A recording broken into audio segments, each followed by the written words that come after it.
if I had to have a book, which was my autobiography, what it would read is what Katie did and what Katie did next. Yes, I have had a very interesting life. Colourful. No, but it was more than a couple of years ago. I was at home. I lived at the flat then, and I had a knock at the door. And so I'm thinking, who's this at my door? So I go and I open it, and with me and Carrie, we start talking to some Jehovas at the door. And I can't remember the conversation we had at that point, but they actually came back, and they came back with this leaflet thing that they have, the Watchtower, and they left it with me, and they were going to come back the week after. I'm thinking, oh, I think I must read this and find out what it's all about, because they are going to come a week later and I'm not going to know what they're talking about. So I gave this a read. A couple of things I did accept. I accepted that God is not responsible for what we do. Like, because some people tend to say, if God is real, why is there so many bad people in this world? Well, for me, that's got nothing to do with God. That is you as a person. If you choose to be good or do the right thing, then that's up to you. That's nothing to do with him. So that was the one thing I agreed on. The next thing actually made me angry, because it actually said that when you're dead, you're dead. Now I suppose I could accept that, or it actually said that if we go to a medium or something that gives us comfort, if it's a piece of music or some jewelry that we are keeping on to, the Bible will actually tell you to get rid of it. And you know, it's these things that you have for comfort.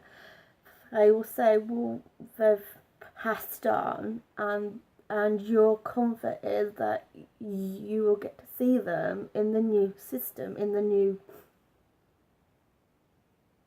world. Which I think over time I have had more faith in. But I was angry at the time because I didn't have any of that at all.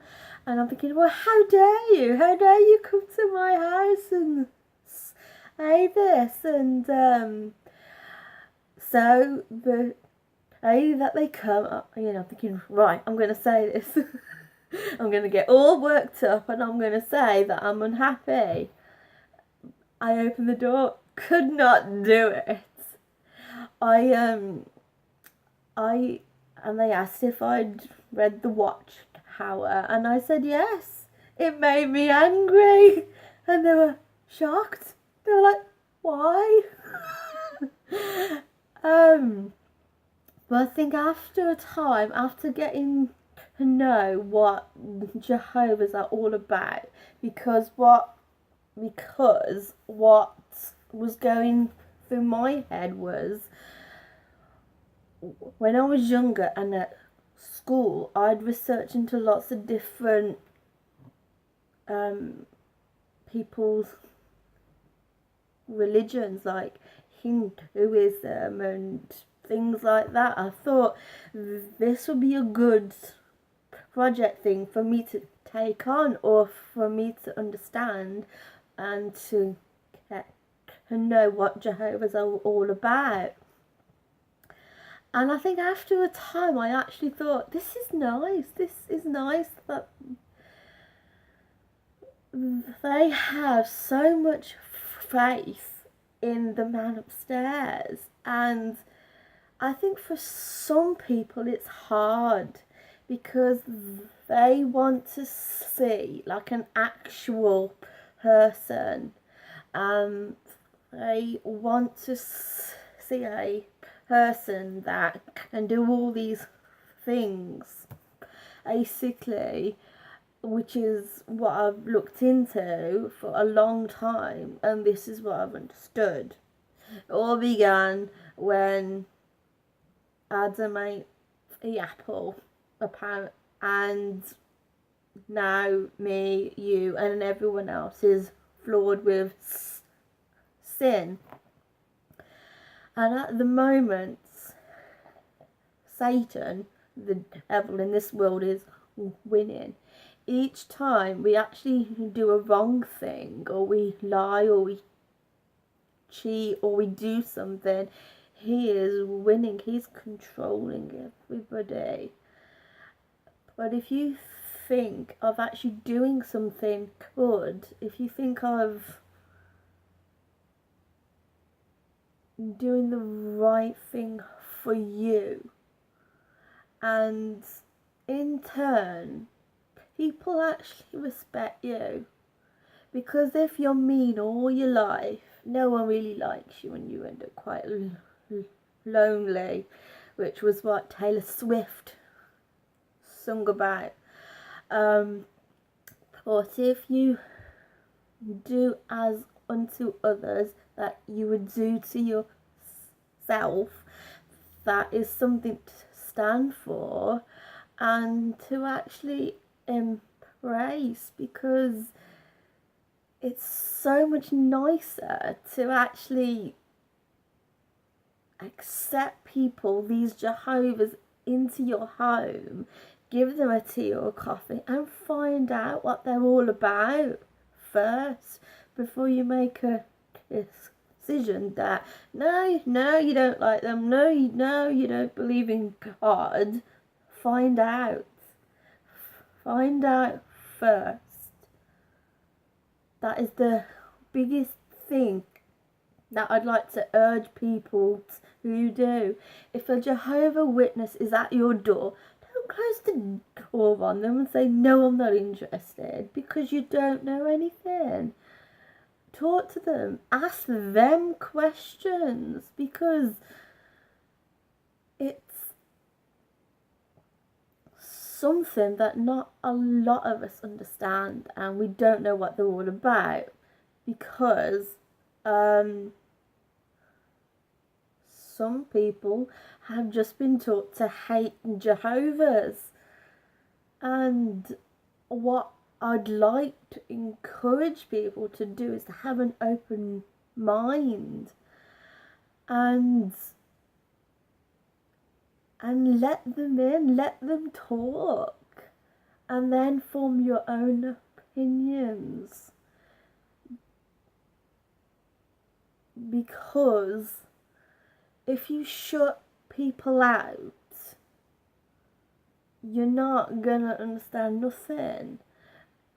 And I think it's easier when you talk to them, because there are so many troubled people out there in this world.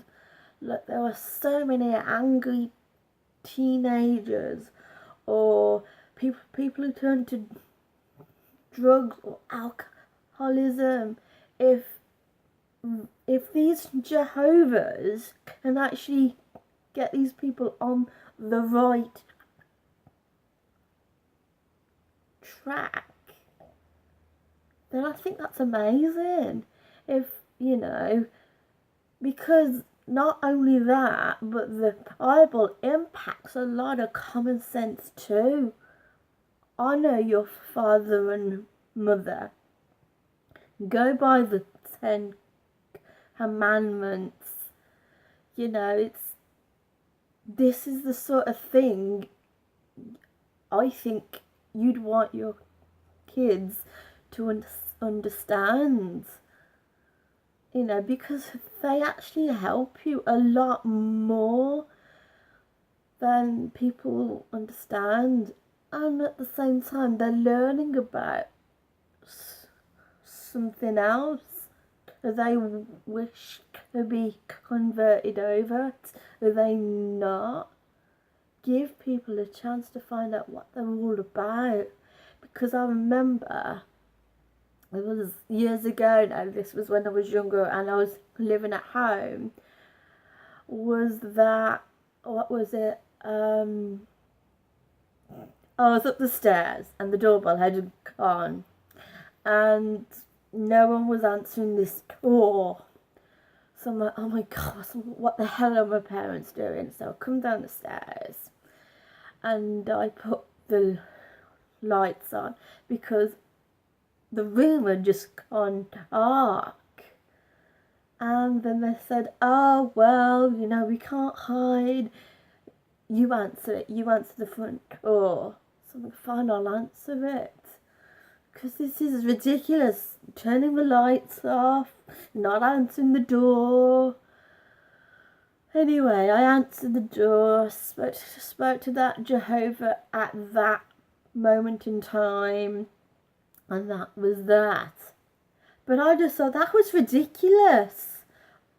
To go to all that trouble just not to answer the door to a Jehovah's Witness. They actually stand for something.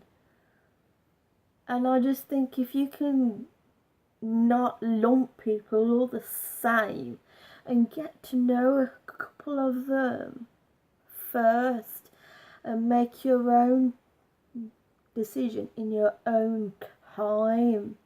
They never push you into it. They don't.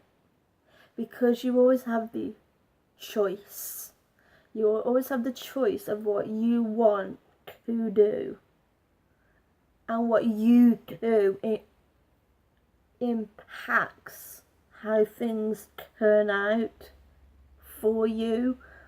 So I would just like to encourage people to find out what they're all about before you close that door.